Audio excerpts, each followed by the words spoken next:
saja kuliah ini mungkin tadi sudah saya posting di chatbox ya tentang kode absennya.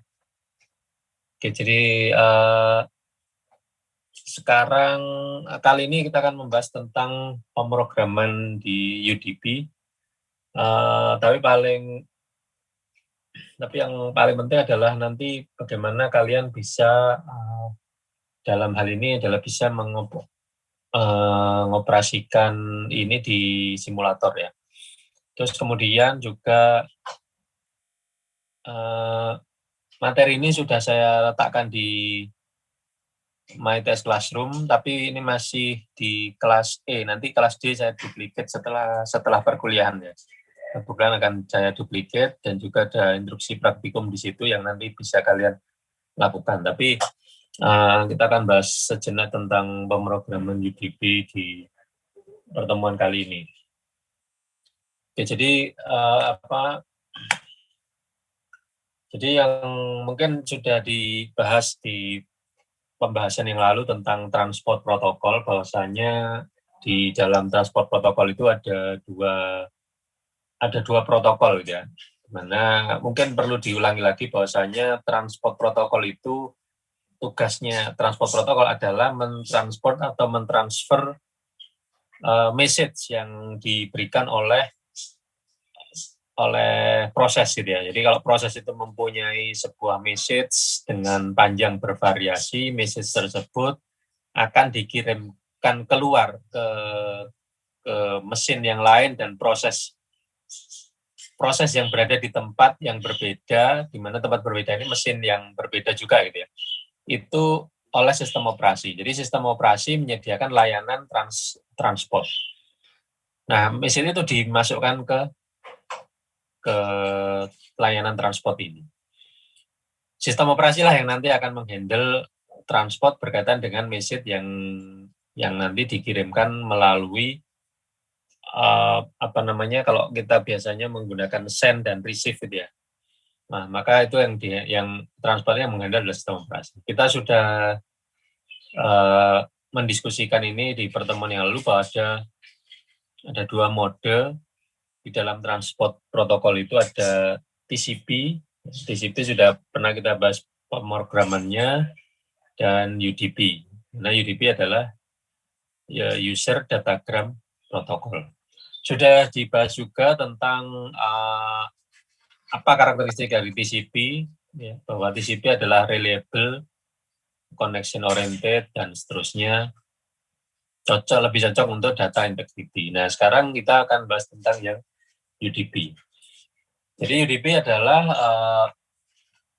sebuah protokol yang sifatnya adalah connectionless. Artinya connectionless berarti UDP ini tidak memerlukan proses yang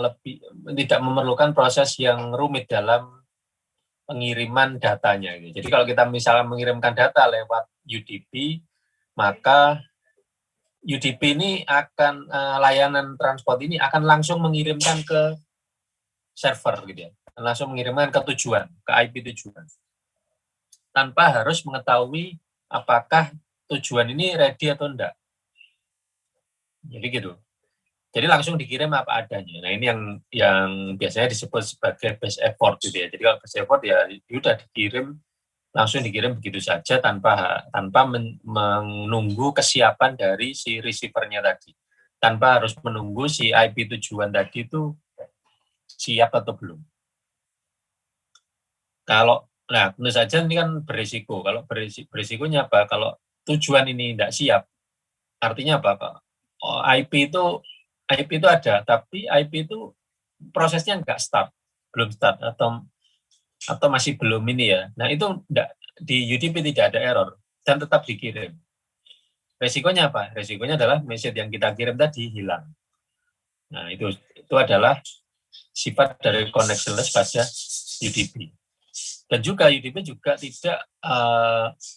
tidak menunggu adanya respon atau menunggu adanya informasi apakah suatu message itu hilang atau enggak. Itu enggak ada.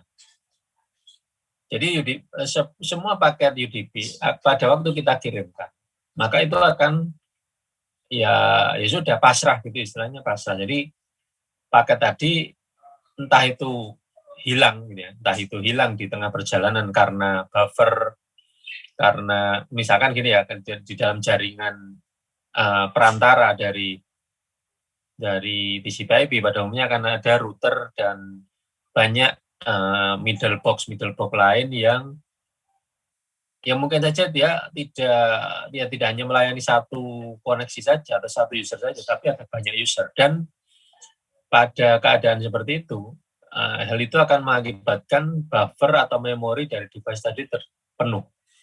Nah, ini memungkinkan terjadinya paket drop. Di drop, memang paketnya di drop karena congestion atau kemacetan. Nah, kalau kemacetan memang harus di drop.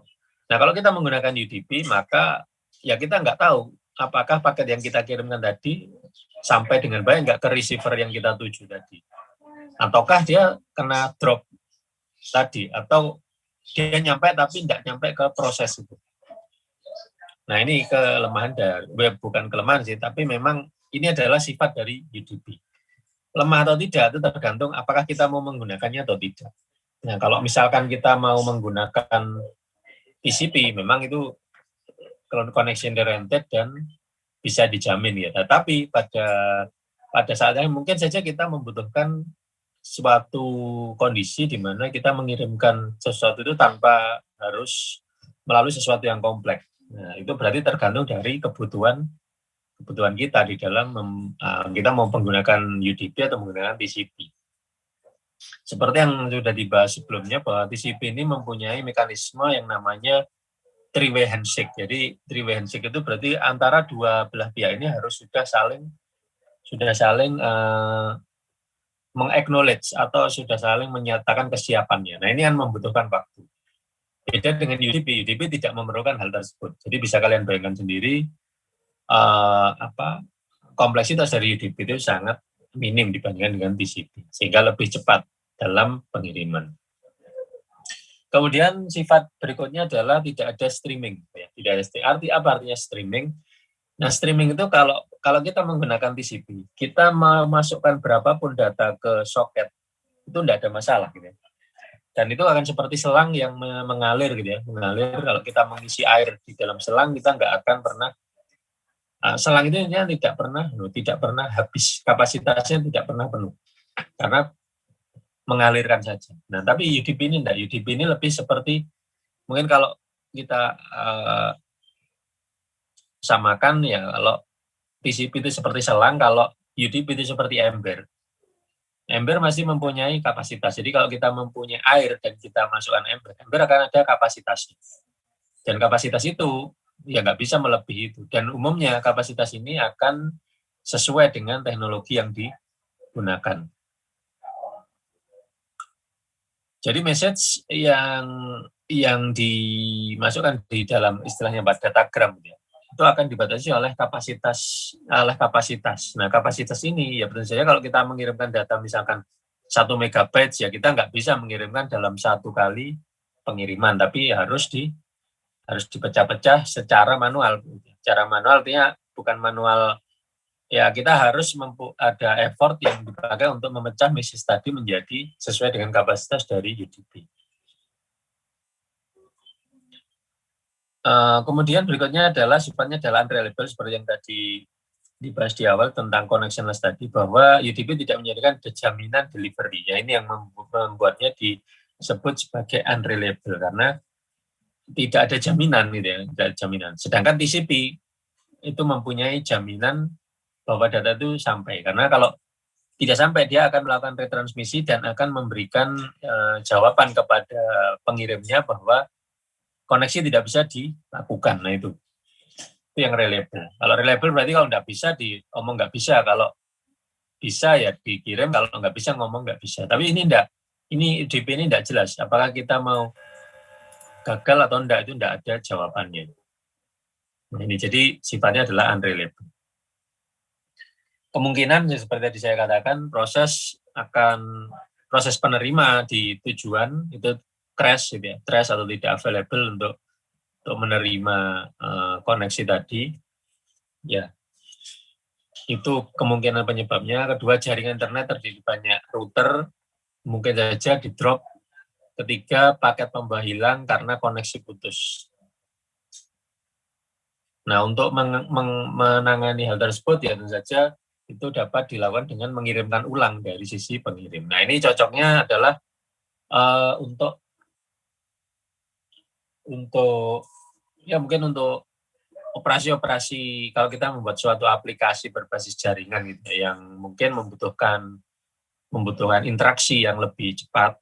Nah, itu mungkin cocok menggunakan UDP ini karena UDP ini seperti mungkin responnya lebih cepat yang jelas, responnya lebih cepat, tapi tidak ada jaminan nyampe. Nah, kalau misalnya kita ingin kalau kita ingin benar-benar kecepatan, maka kita bisa gunakan UDP, tapi mekanisme reliability-nya kita harus melakukan effort untuk membuat sendiri mekanisme untuk memastikan bahwa ini nyampe atau tidak sebuah datagram.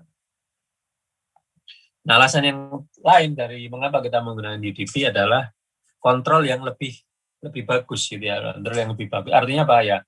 Kita diberikan suatu fasilitas tapi tidak ada jaminan gitu ya. Nah, untuk memberikan jaminan tentu saja kita harus membuat suatu mekanisme sendiri gitu ya. Nah, itu bisa dilakukan. Jadi kontrolnya lebih kita mau bisa mempunyai kontrol yang lebih ke sini. Kemudian juga kontrol terhadap waktu pengiriman.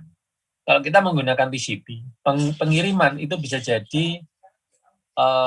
tidak dilakukan pada saat itu juga, tapi mungkin ada jeda sekitar ya mungkin sekian milisecond gitu ya.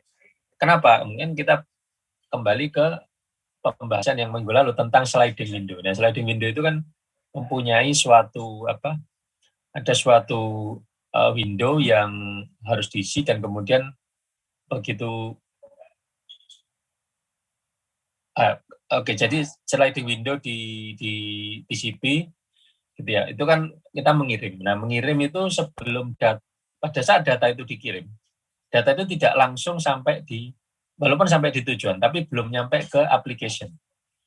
Itu karena mekanisme dari TCP sendiri. Nah, tidak nyampe di application, berarti kan kita istilahnya ada delay gitu ya. Delay dikarenakan dari proses yang dilakukan oleh sistem operasi. Nah, kita nggak punya kontrol terhadap sistem operasi.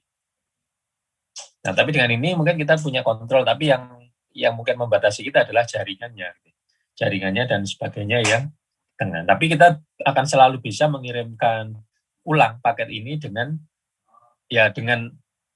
send itu. Jadi kita mengirimkan send berkali-kali. Tujuannya adalah untuk memastikan bahwa ini datang dengan sukses.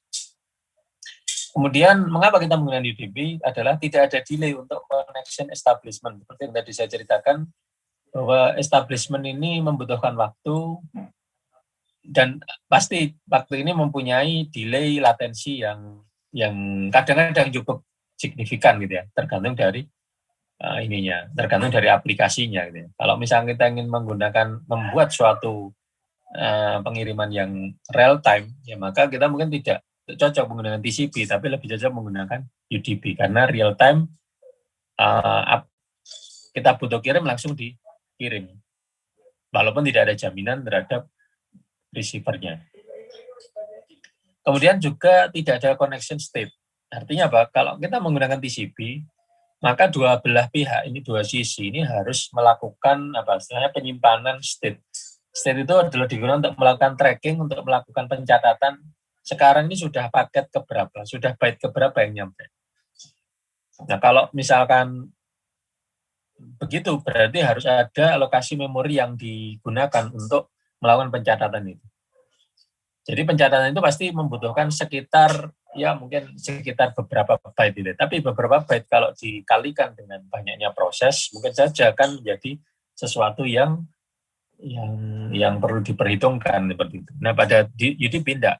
UDP itu tidak ada, dia hanya sekedar langsung kirim gitu aja. Langsung kirim, tidak ada state, tidak ada apa-apa. Dan ukuran datagram cukup kecil gitu ya, dengan header hanya 8 bytes. Jadi ini adalah alasan kita menggunakan UDP. Nah, bagaimana cara kita melakukan memprogram dengan UDP? Tentu saja sama seperti halnya pada TCP, kita hanya tinggal melakukan maaf ya. Jadi ada arsitektur yang kita gunakan di UDP itu sama dengan TCP, yaitu ada UDP server dan ada UDP client. Ya, UDP server dan ada UDP client. Tentu saja kalau yang namanya server, UDP server ini adalah proses yang harus jalan dulu dan ready, gitu ya. Dan ready. Jadi harus ada yang ada server dan ini. Walaupun pada kenyataannya, walaupun servernya itu belum nyala, tapi dia juga bisa mengirim, gitu ya. Walaupun nyatanya seperti itu. Tapi di dalam model komunikasinya tetap masih ada client server. Nah, di sini ada UDP server dan ada UDP client. Sama halnya dengan TCP, bahwa kita harus melakukan create socket. Pasti harus melakukan create socket, kemudian setelah itu binding ke port, sama binding ke port. Nah, berikutnya adalah baru kita mau send dan receive. Kalau di DB kita menggunakan send to, kalau di menerima kita menggunakan receive from. Ya, menggunakan receive from. Receive from dan send to receive from misalnya. Dan kalau selesai close. Jadi cukup sangat sederhana gitu. Sangat-sangat sederhana dibandingkan dengan TCP.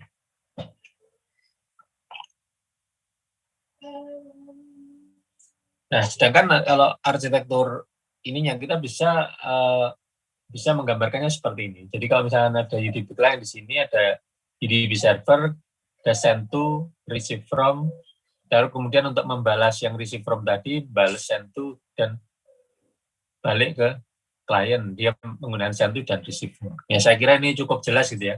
Jadi pada dasarnya kalau kita ingin mengirimkan sesuatu menggunakan UDP, kita tinggal gunakan receive from, dan kalau kita ingin mengirim menggunakan send to. Nah, kemudian bagaimana contoh programnya? Saya kira ini juga sudah, saya coba kalian clone di yang Prokjar itu ya, nanti kan ada di Prokjar 2, itu semua berkaitan, contoh-contoh berkaitan dengan UDP. Coba kita lihat di sini. Jadi pada dasarnya sama aja dengan yang tadi itu ya, ada definisi soket dulu. Jadi sok sama dengan soket-soket, AF inet dan digram. Ini yang membedakan dengan kalau yang itu apa? Sock stream ya. Sock stream adalah TCP. Nah, kemudian ada binding, IP berapa yang kita gunakan. IP-nya di sini adalah saya berikan 000 supaya bindingnya ke seluruh IP yang ada di komputer itu bisa digunakan untuk menerima koneksi, di mana portnya ada 5005. Nah, di sini yang dilakukan adalah ya agar supaya server ini jalan terus, maka kita gunakan loop di sini, while true data ADDR. Nah, ini adalah tuple atau pasangan variabel yang merupakan hasil dari receive from. Nah, ini kita bisa langsung membaca datanya apa, dan addressnya dari mana, itu dari sini. Dengan besar buffer adalah sekitar ada 1024. Diterima, data apa yang diterima, dikirim oleh ini. Nah, kemudian kalau program klien gimana? Ya sama aja sebenarnya, sama persis ini. Jadi socket AFINET, sockdigram, ini send to. Tentu saja send to harus menggunakan encode dulu gitu ya, agar bisa string tadi bisa dikirimkan melalui jaringan. Ya, jadi sebenarnya pada dasarnya itu adalah sebuah program yang hanya memanfaatkan send to dan receive from, sangat-sangat sederhana. Sangat-sangat sederhana, namun itu tadi, konsekuensi adalah bahwa kita menggunakannya sederhana, tentu saja tidak reliable. Jadi kalau misalnya kita menggunakan UDP untuk membuat program seperti ini, tentu saja kan ya pasti kita harus aware bahwa ini tidak menyediakan layanan yang reliable. Jadi kalau misalnya kita mau mengirim, misalkan gitu ya, kita membuat game ini misalkan game kita mau coba mengontrol sesuatu dari jarak jauh menggunakan UDP.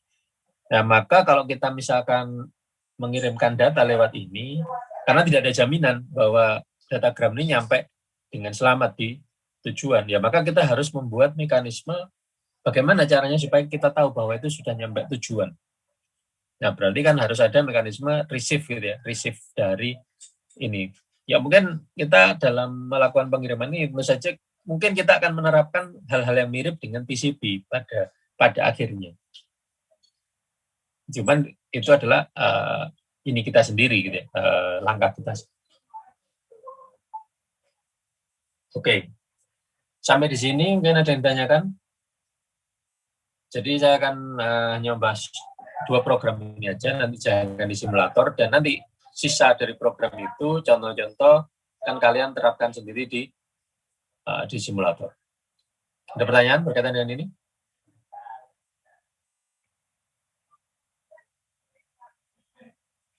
Oke, kalau nggak ada,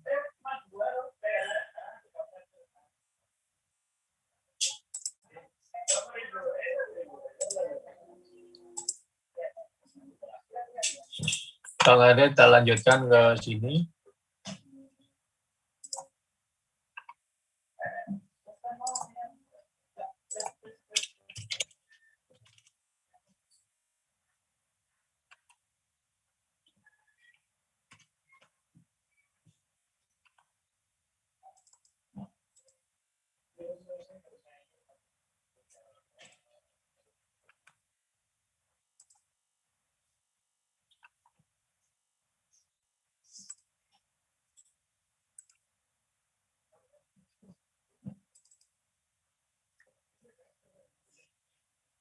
Nah, ini adalah layar simulator yang kemarin ya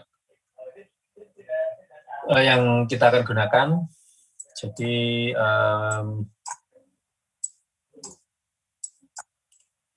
nanti itu filenya sudah ada di ini juga ya, nanti sudah saya ini kan juga di yang MyTS Classroom. Sudah saya berikan linknya, nanti kalian ini sendiri. Tapi yang jelas ini kita harus masing-masing itu kita harus pastikan bahwa ini nanti mendapatkan IP address. Kita lihat di network configuration auto ETH0, IFS ETH0, inet DHCP. Ini penting agar supaya kalau kita restart node-nya nanti langsung dapat IP.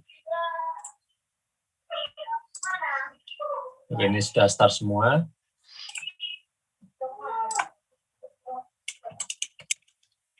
Cek ya, kita cek di config 122.141.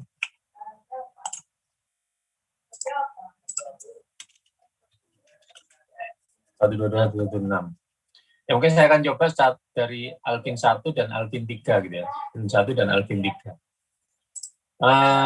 Kita juga bisa mengakses ini, mengakses ke dalam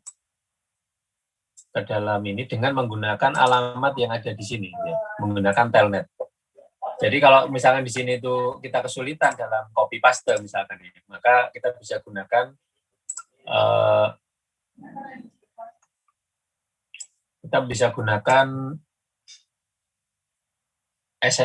layar konsol gitu ya, kalau kita menggunakan Linux dengan layar konsol, kemudian kita telnet ke situ.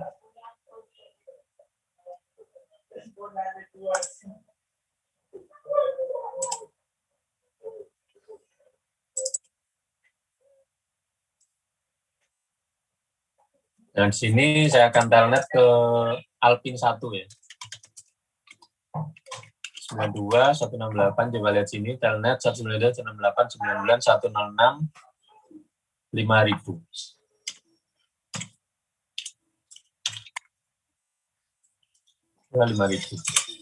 Nah, ini kita sudah masuk ke Alpin 1. Kita mau masuk ke Alpin 2, mungkin kita bisa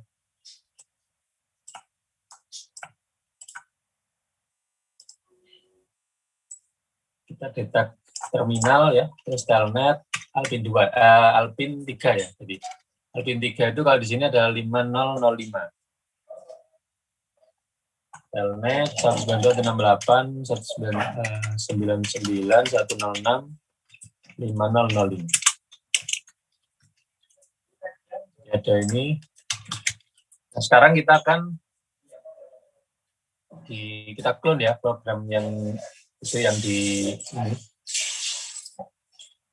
DP server dan UDP client. Kita clone git remote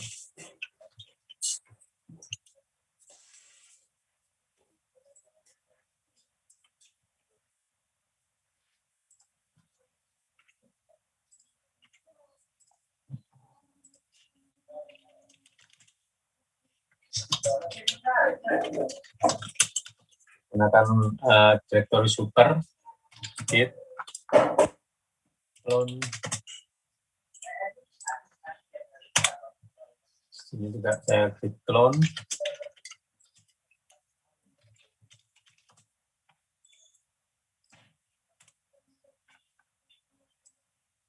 Perhatikan bahwa ada dua sini.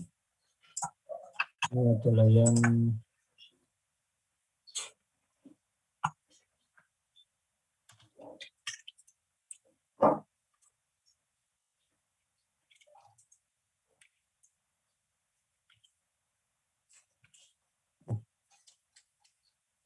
Dar 505 itu register lagi. Karena exit, jadi saya lupa tadi, harusnya tidak boleh exit.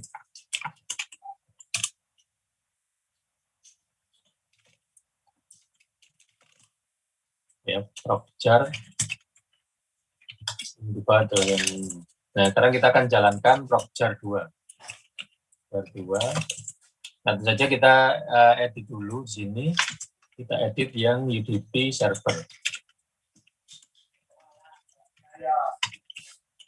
Kalian bisa menggunakan editor Vim atau menggunakan Nano. Ya, Nano juga ada. Ya, jadi server kita akan jalankan di sini. Ya, server kita jalankan di port 0, di IP 0000 di port 5005. Nah, ini sebenarnya terserah aja, gitu ya. Mungkin gampangnya saya kasih 30.000 aja. 33333. Kemudian socket seperti ini, kemudian bind, kemudian receive dengan 1024. Nah, ini nanti akan ready untuk menerima koneksi dari satunya, dari Alpin 1. Jadi saya jalankan dia Python 3 DP server PY. Oke, berikutnya. Nah, berikutnya kita coba kita jalankan yang ini.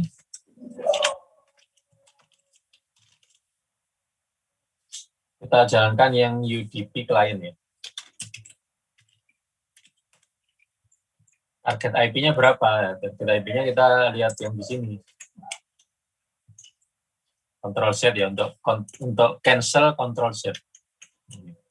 Config berapa tadi? 12232.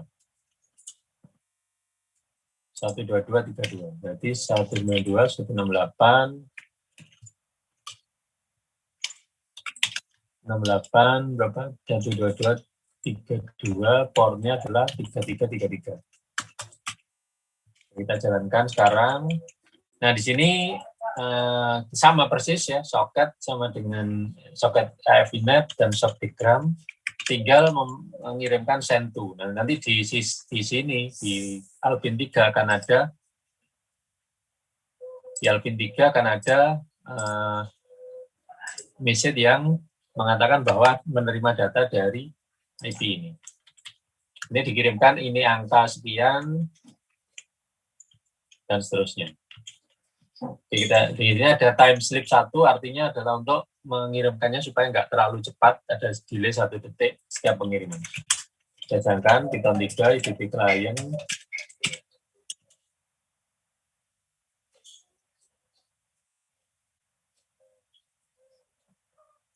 kirimkan oleh 122.116. Ya, jadi cukup seperti itu. Kita tekan Ctrl C. Nah, gimana misalkan kita itu tanpa while true? Ya bisa aja, cuman ya itu tadi, proses kan harus tetap berjalan. Harus jalan agar supaya proses itu dapat menerima event dari jaringan gitu ya.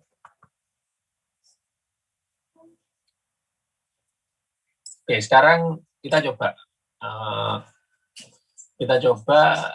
Kita start satu lagi ya, Alvin 2 ini.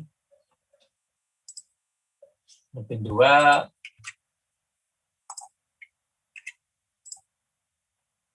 kita jangka Alvin 2 adalah 5003 ya, 5003.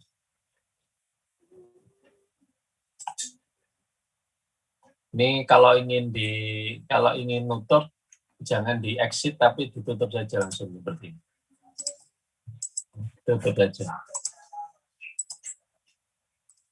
Nah, sini saya akan menggunakan ini aja.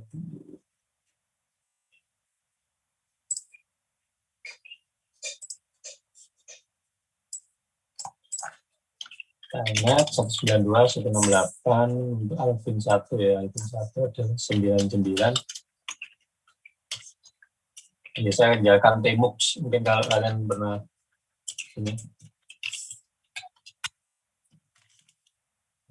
Timet 192.168 9106 port 5000 untuk Alvin 1.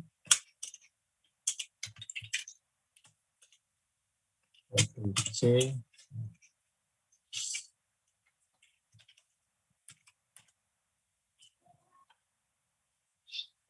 Alvin 2-nya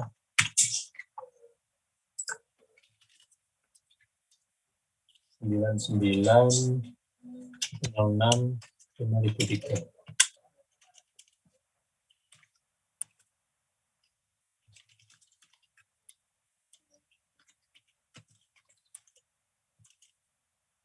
Ini masih jalankan yang Python tadi, yang server tadi.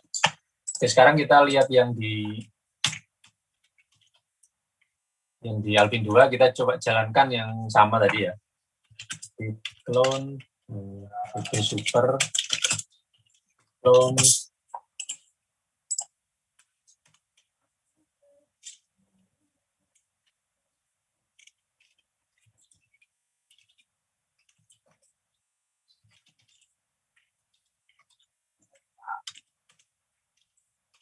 jangan di 3333.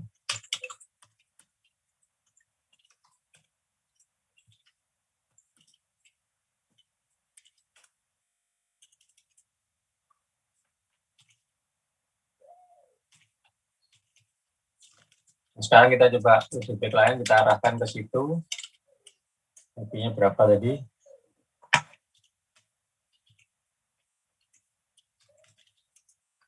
Satu dua dua 102. 122 102.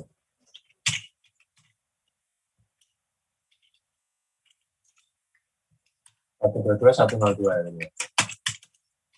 122 102.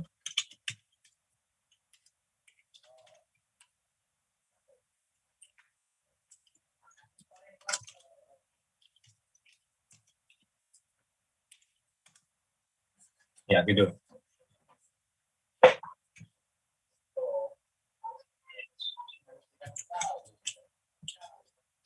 Oke. Jadi itu kita pengiriman UDP sangat mudah seperti tadi. Yang diindikan tadi adalah bahwa kita menggunakan send to dan receive from.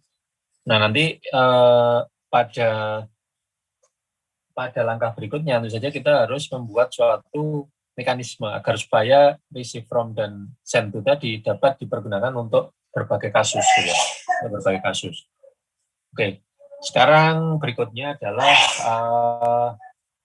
misalkan ada suatu keinginan bagi kita gitu ya, untuk bagaimana kita bisa mengirimkan satu message ke seluruh server yang ada.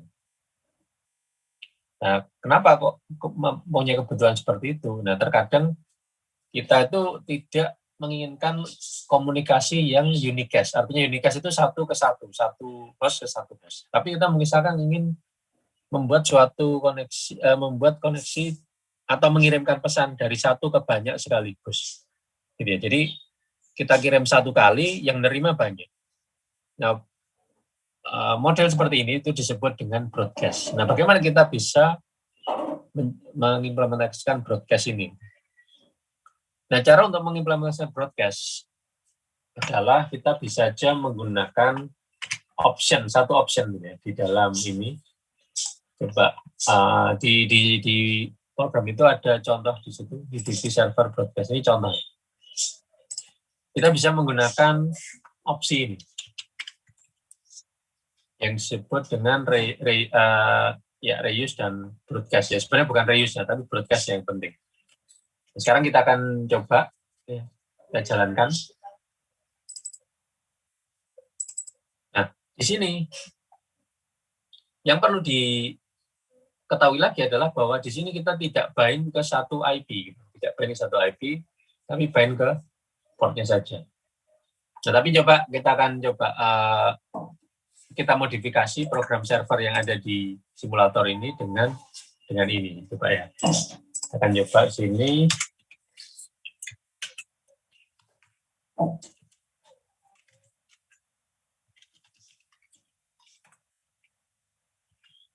Soket tersebut kita masukkan sini.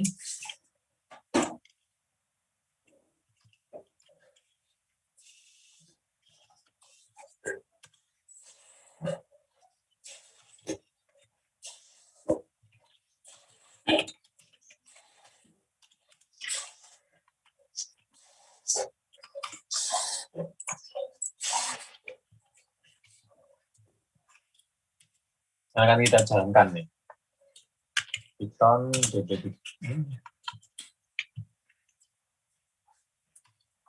harus di bawahnya.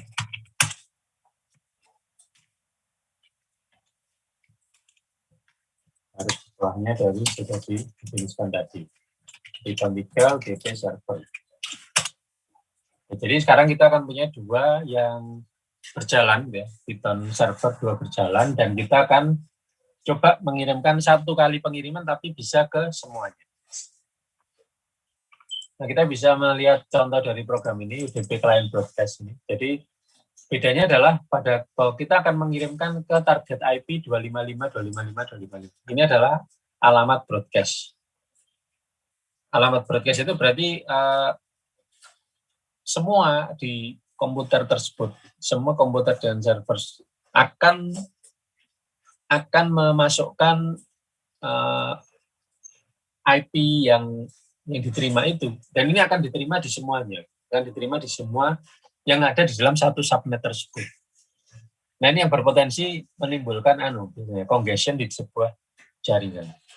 Ini pada tahun lalu sempat membuat jaringan informatika itu down karena seluruh kelas itu nyoba seperti ini, menjalankan ini, satu informatika down karena broadcast-nya itu ternyata menyebar gitu ya, broadcast-nya menyebar sampai ke ruang-ruang lain gitu ya. Di ruang-ruang lain ada switch dan broadcast-nya tadi ada dalam satu subnet gitu ya, dalam satu subnet, sehingga backbone dari informatika waktu itu sempat down karena adanya broadcast ini. Sehingga ini harusnya tidak boleh harus hanya dijalankan di lingkungan terbatas gitu. Jadi coba kita jalankan aja di sini.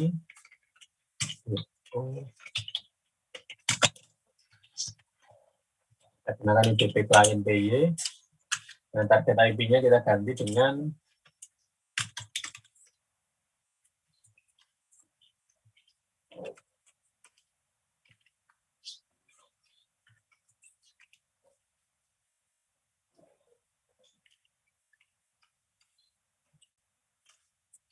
soketnya juga sama, bahwa kita harus modifikasi soketnya dan menggunakan opsi broadcast.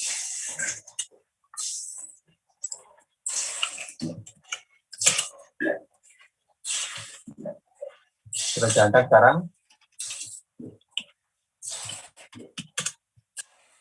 Ya, kalian lihat sini. Saya mengirimkan satu, tapi yang di sebelah kanan ini dua-duanya akan menerima. Ya, dua-duanya akan menerima. Berarti ini ada satu pengiriman saja, dua-duanya menerima. Nah, ini disebut dengan broadcast itu tadi. Ada suatu kasus di mana kasus ini ya bukan kasus yang mengerikan gitu ya. Ada suatu kasus itu kebutuhan terhadap hal seperti ini itu pada saat biasanya sistem terdistribusi, biasanya untuk melakukan backup, untuk melakukan ya bisa jadi kita melakukan streaming ke ke beberapa device sekaligus. Jadi kita bisa menggunakan broadcast ini. Namun broadcast ini bukan merupakan sesuatu yang bisa nyebrang antar jaringan gitu ya. Jadi kalau sudah di luar dari subnet, ya, di luar dari subnet, maka ya kita nggak bisa lagi menggunakan broadcast ini gitu ya. Tidak bisa menggunakan broadcast ini kalau sudah melewati router. Jadi misalkan kita berada di lab gitu ya, di lab LP2, terus kemudian kita mungkin menggunakan komputer dalam satu ruangan tadi, nancep ke switch yang sama, itu bisa. Tapi kalau sudah lewat router, nah ini tidak bisa lagi. Nah, untuk bisa seperti itu, maka nanti kita akan menggunakan suatu model komunikasi yang disebut dengan multicast. Jadi kalau multicast itu berarti selected broadcast, broadcast yang terseleksi, atau broadcast ke area tertentu saja. Itu yang disebut dengan multicast. Dan broadcast itu dikirim ke semuanya, kalau multicast dikirim ke selected. Jadi disebut juga sebagai selected broadcast untuk multicast ini.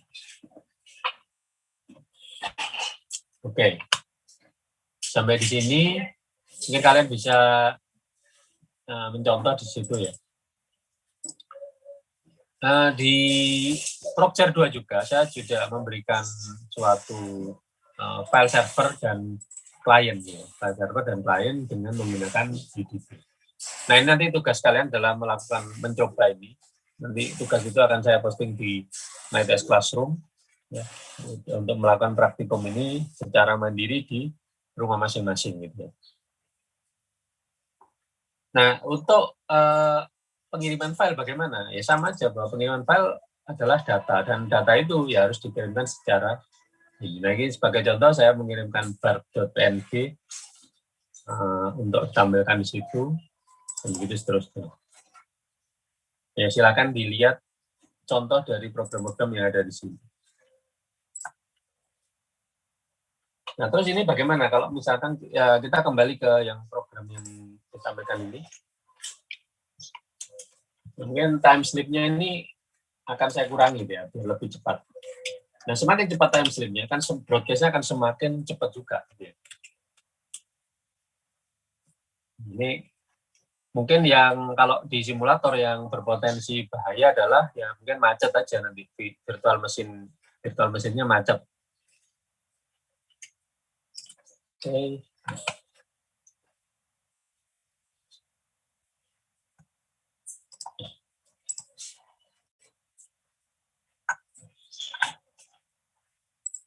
Nah, kalau dilihat sini di konsol ini ya. Coba saya akan melihat sekarang, saya akan nambahkan di sini sebuah node baru. Node ini sifatnya adalah graphical user interface. Ya, mungkin sudah ada tutorial yang kemarin yang sudah saya update ya, di tutorial penggunaan simulator ada namanya Alvin GUI. Alvin GUI ini sebenarnya adalah suatu Linux box dengan kemampuan dia bisa kita akses menggunakan VNC gitu ya. Bisa kita akses menggunakan VNC berbasis ke namanya NoVNC. Oke, sekarang kita coba sambungkan itu ke situ. Di Ethernet 5, kita sambungkan sini di Ethernet 0. Saya set dulu ininya, network configuration-nya auto DHCP. Lalu berikutnya, nah ini yang harus dilalui juga, HTTP port in container adalah 6666.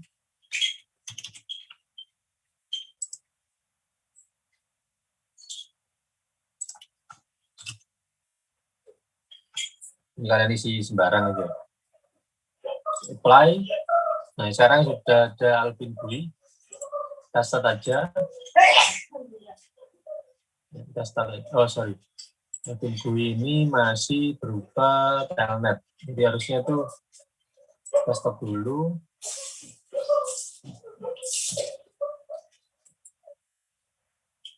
Ya, kita stop dulu. Kita harus ada konfigurasi lagi. Jadi konsul type-nya adalah bukan telnet tapi HTTP. Saya gunakan HTTP di sini. HTTP 6666. Kemudian kita start. Nah, start, nanti kalian lihat di sini, Alpin GUI 1, HTTP 192.106.5007. Nah, sekarang kita akan mengaksesnya. Kita akan mengaksesnya di situ.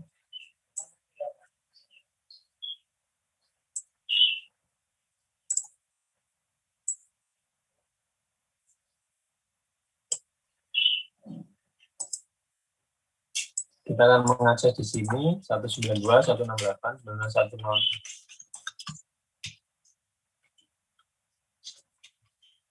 Portnya adalah 5007. VNC HTML. Nah, ini adalah VNC HTML untuk mengakses ke Alpin GUI. Oke, kemudian kita set di sini ya. Kita set di sini, mungkin nanti automatic reconnect-nya adalah 1 ya. Automatic reconnect-nya kita set, karena terkadang kalau kita menggunakan VM, ini akan disconnect dari VNC karena kehabisan memori. Quality saya turunkan. Oke. Kemudian kita connect. Oke, pada saat connect, nah kita sudah akan dimasukkan ke layar Linux Box tadi. Sini kita bisa mengakses ke terminal. Sini. Jadi mungkin kalau saya lihat, nah itu diskon. Config, kita dapat lagi 122.214. Oke, 214 ya. Nah, kita sekarang akan mencoba menggunakan Linux Box ini untuk melakukan capture apa yang dikirimkan oleh UDP di sini. Jadi saya akan coba kirimkan lagi. Ya kan sudah ada broadcast. Nah, sekarang saya akan menjalankan Wireshark di sini. Di Wireshark, saya akan menggunakan port ETH0 ya. Nah ini, karena ini berada di dalam satu switch ya, maka karena ada di dalam satu switch, maka dia akan menerima broadcast ini. Walaupun kita di Linux Box ini tidak menjalankan UDP server, tapi dia akan menerima broadcast-nya tadi. Akan menerima broadcast-nya ini. Kalau coba dilihat aja di sini, ya, semua UDP sini. Sekarang kita coba lihat di sini. Nah, ini adalah data dari protokol UDP. Ini adalah data mentahnya. Ya. Ini adalah IP tujuan, sini adalah IP asal, dan seterusnya. Datanya adalah ini. Datanya adalah ini angka 95. Kalau yang ini ya, yang kebetulan saya pilih ini adalah angka 95. Di sini UDP protokolnya itu di sini 8 byte ya, 1 2 3 4 5 6 7 8. Oke. Datanya ini 1 2 3 4 5 6 7 8. Ada 8 byte dari header dari ini. Kemudian selanjutnya sisanya adalah frame dari Ethernet. Dari internet. Ini adalah paket dari internet. Nah, ini adalah alamat dari Ethernet-nya. Ethernet yang kita menggunakan Ethernet, ini adalah Ethernet, ini adalah network layer information, ini adalah transport layer information, dan ini adalah datanya atau message-nya yang kita berikan. Nah, kita lihat di sini. Nah, coba lihat sini ada semua menuju port 3333, panjangnya adalah 15 byte.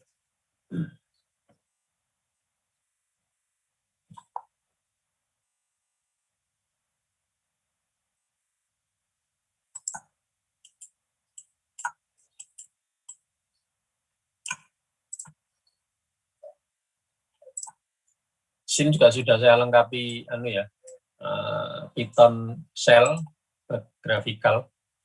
Ini mungkin bisa kalian ini kan, sekalian gunakan juga di sini. Untuk ngedit program juga bisa di sini. Nah, sekarang bayangkan, misalkan bagaimana kita, misalkan yang jadinya server tadi ngirim juga, ya. Misalkan server tadi ngirim broadcast, yang satu server lagi juga ngirim, selain menerima juga mengirimkan broadcast. Apa ya jadinya? Ya, akhirnya apa? Terjadi congestion di dalam ini. Itulah yang membuat broadcast ini cukup berbahaya gitu ya. Sehingga di dalam desain jaringan pada umumnya broadcast ini tidak boleh terlalu lebar gitu ya. Jadi kalau misalnya kalian membuat jaringan, jangan sampai switch itu di cascade atau disambungkan antar switch. Karena kalau disambungkan antar switch, broadcast-nya itu nyebar. Ya, broadcast-nya itu nyebar antar switch tadi. Nah, sehingga pada umumnya kita akan berusaha untuk melimit broadcast tadi agar tidak terlalu lebar. Oleh karena itu kita mengenal di lab kita di informatika aja ada beberapa subnet gitu ya. Di LP2 dengan LP1 itu beda subnet. Nah, ini memungkinkan adanya limit jika terjadi broadcast yang berlebihan.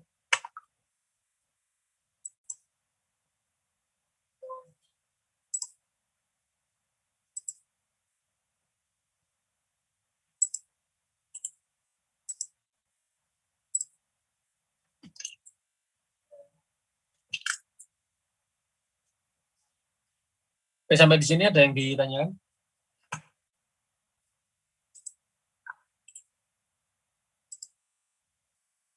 Apakah ada yang ditanyakan?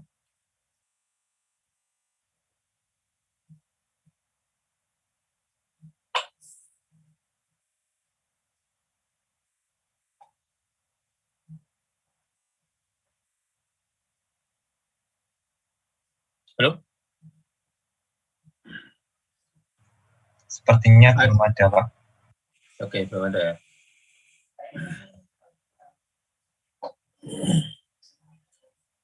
Oke, saya kira untuk ini kalian saya harapkan bisa mencoba di simulator dengan cara yang sama seperti tadi. Untuk penugasan nanti akan saya berikan di MyTS Classroom. Tentu saja nanti ada asisten yang akan membantu kalian. Cuma nanti di MyTS Classroom ini instruksinya adalah di MyTS Classroom. Cuma nanti kalian mengirimkannya akan tetap melalui asisten gitu ya. Ya, paham semua ya, berarti ya? Sudah paham semua? Berkaitan dengan penggunaan simulator ini. Sudah paham? Ya, Pak. Mungkin bisa dicoba dulu, Pak. Ya, oke. Oke, jadi untuk simulator, saya harapkan kalian mencoba juga di sini, karena ini nanti penting, tugasnya nanti bisa di capture dari simulator dari kalian gitu ya. Jadi kalian jalankan simulator, kemudian di capture dan dikirimkan, submit. Itu yang mungkin ini. Jadi jangan kalian menggunakan di luar simulator ini. Karena ini sudah environment-nya sudah terkontrol sehingga lebih ya pada dasarnya itu lebih memudahkan kalian dalam mempelajari pemrograman jaringan.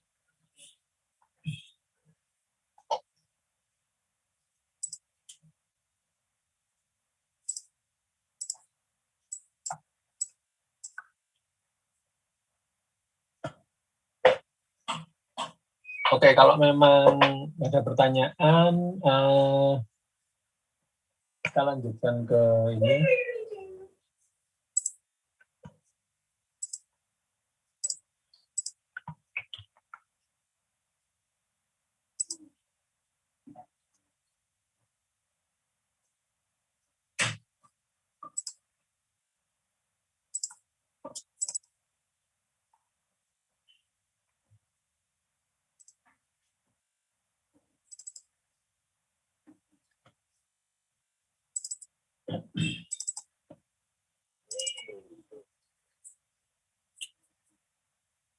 Ya, kita lanjutkan ke pembahasan yang lain tentang kasus ya, yang contoh kasus lain adalah misalkan kita mengirimkan suatu message yang ukurannya itu ukuran besar, gitu. Ukuran besar sebagai contoh gambar, gitu ya. Sebagai contoh gambar. Nah, di sini ada kasus di mana kita ingin membroadcast ya, membroadcast gambar. Gimana cara kita membroadcast gambar? Ya, tentu saja gambar tersebut harusnya adalah harusnya sama aja, bahwa gambar itu sama aja dengan string yang kita kirimkan. Ya, jadi itu sama seperti string yang kita kirimkan, namun isinya adalah berupa file.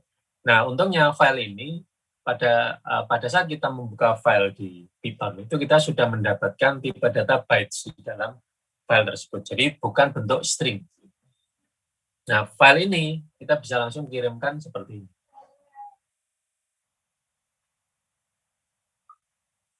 Nah, oke, kita lihat yang di UDP client, file client ya. File client. Jadi UDP file client di sini, coba kalian lihat nanti, UDP file client adalah mengirimkan data dari file, kemudian dikirimkan melalui soket.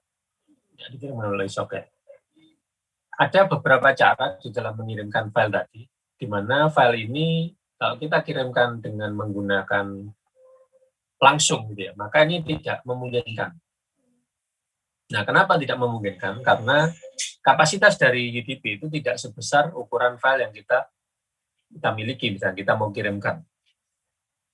Nah, jadi kita harus membuat suatu mekanisme di mana pengiriman itu harusnya dilakukan secara bertahap dengan cara memecah file tersebut. Nah, di sini sebagai contoh ya, yang ada di sini. Ini saya mempunyai file namanya bar.png. Saya mempunyai bar.png dikirimkan oleh file client di sini. File client kita membutuhkan adanya ukuran. Kenapa kok membutuhkan ukuran? Karena kita ingin tahu seberapa banyak yang harus kita kirimkan.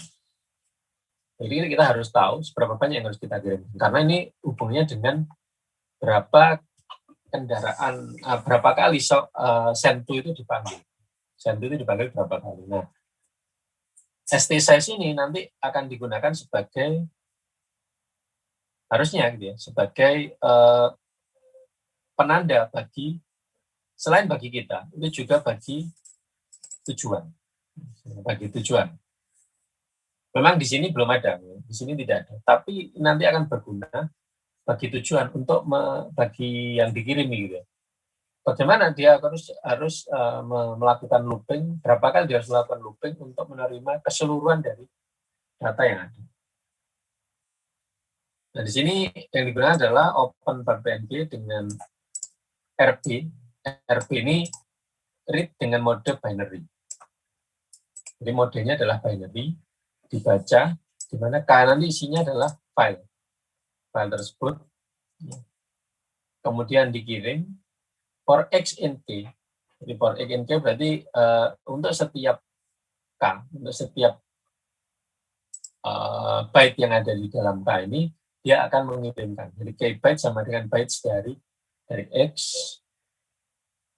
Karena X ini ada byte, tiap yang ada di K, agar kita memastikan bahwa itu dalam bentuk bytes, maka kita casting di sini, hasilnya adalah K byte. Nah, K byte ini yang dikirim. K byte itu dikirim, send to, dan ada counternya di sini, tergantung ada tambah 1, dengan, dan begitu seterusnya. Nah, ini dalam pengiriman model seperti ini bisa dilakukan. Namun, kira-kira efektif atau tidak? Ini. Nah, efektif atau tidaknya tergantung dari seberapa banyak buffer, karena begini, kalau misalkan kita mempunyai 100.000 byte pengiriman, maka ada 100.000 iterasi di sini. 100.000 iterasi dengan ya tentu saja namanya iterasi pasti akan mengirimkan seperti ini. Kalau seperti gini, kalau misalnya kalian dalam satu kelas ada 20 orang, terus masing-masing, terus ini saya antarkan semua satu kelas itu menggunakan mobil Kijang. Kijang kan kapasitasnya 10. Tapi yang diantarkan itu satu persatu. tidak langsung 10. Nah, jadinya bagaimana? Jadinya ya ada banyak tempat kosong dan juga ada banyak waktu overhead yang digunakan untuk mengantar itu tadi. Nah, sehingga caranya gimana? Ya kita harusnya bisa membagi itu sesuai dengan ukuran buffer yang cukup besar agar pengiriman itu tidak dilakukan secara satu persatu, tapi lebih ke langsung sudah buffernya itu. Jadi misalkan ini kita punya ukuran 100.000. Kalau misalkan satu persatu, maka ada 100.000 iterasi, 100.000 looping seperti ini yang pasti membuatnya lama. Kemudian ada lagi, ya kita harus membaginya menjadi per blok. Nah, per blok ini ukurannya ada yang mungkin jangan terlalu kecil, juga jangan terlalu besar. Nah, dengan per blok tadi, misalkan kita ngirim per bloknya 100.000 byte, maka kita bisa membagi per bloknya itu menjadi 25.000 gitu ya. Maka hanya ada 4 kali iterasi.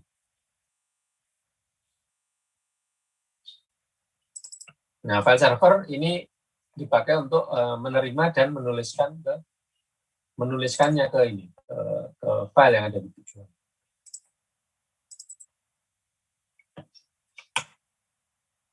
Oke, jadi seperti itu. Jadi yang sudah kita bahas tadi adalah bagaimana program UDP yang sangat sederhana, kemudian kita bisa melakukan broadcast, kemudian kita bisa melakukan transfer file, ya, transfer file di situ. Dan juga kemudian saya harapkan kalian bisa mencoba dan familiar terhadap simulator ini, karena ini nanti akan tugas-tugas berikutnya akan sangat banyak menggunakan simulator ini. Semua sudah ini update tutorialnya? Belum? Sudah diupdate ininya, simulatornya sesuai dengan tutorial?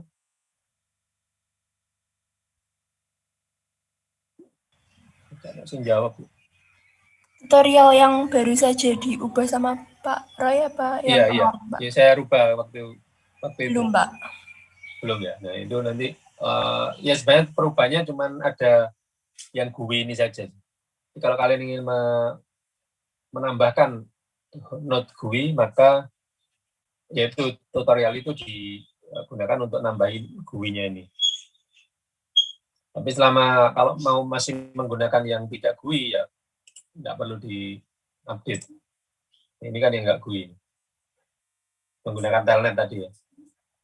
Jadi kalau menggunakan telnet yang ini, tadi yang telnet, nah ini tidak perlu GUI. Cuman kalau menggunakan telnet itu kita mungkin agak nggak interaktif, jadi mungkin agak membingungkan. Ini ya, tadi sudah ada 1.800 kali mengirimkan sini dan diterima di sini.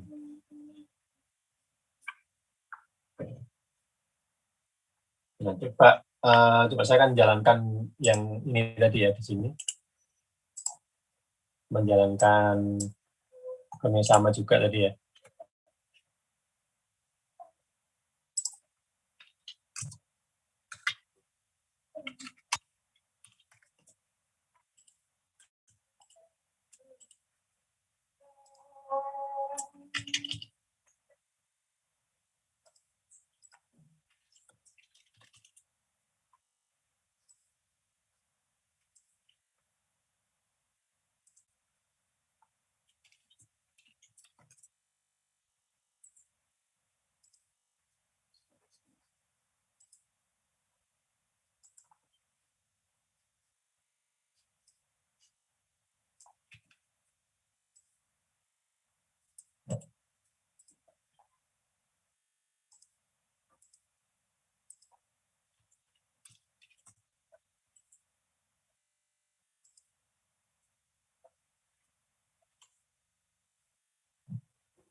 Belum.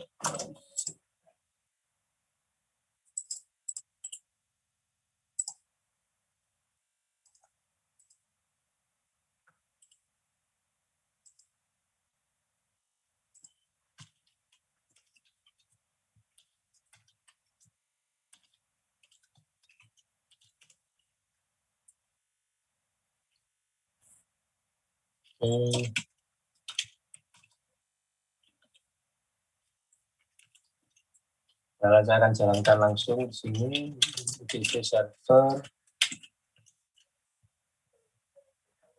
Filenya 3333.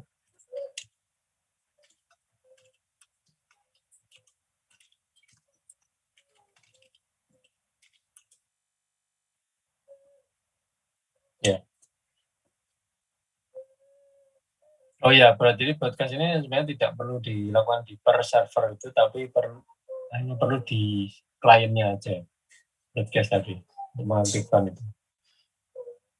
Nah, ini saya jalankan langsung, dia langsung menerima broadcast tadi. Sesuai dengan yang kita lihat di website ini.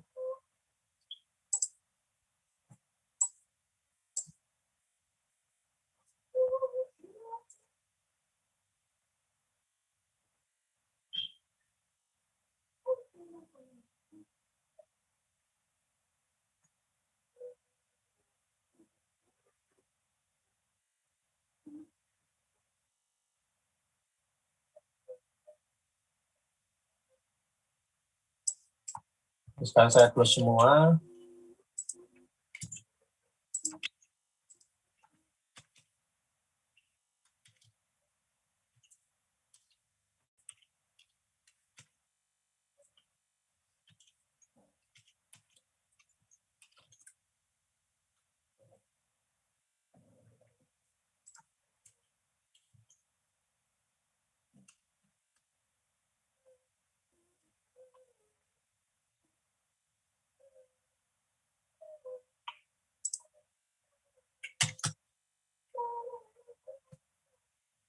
Oke, sudah ya. Oke, nanti penugasannya akan saya posting segera di MyTest Classroom.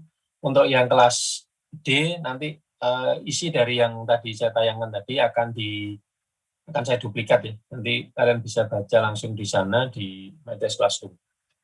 Dan juga yang lama-lama, yang materi kemarin juga akan saya letakkan di situ. Oke, ada lagi yang tanyakan? Tidak ada?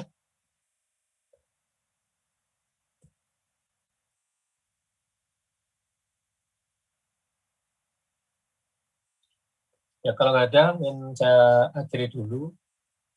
Jangan lupa absen ya. Oke. Oke, saya akhiri dulu. Assalamualaikum warahmatullahi wabarakatuh. Waalaikumsalam, Pak. Terima kasih, Pak. Terima kasih, Pak. Terima kasih, Pak. Terima kasih, Pak. Terima kasih, Pak.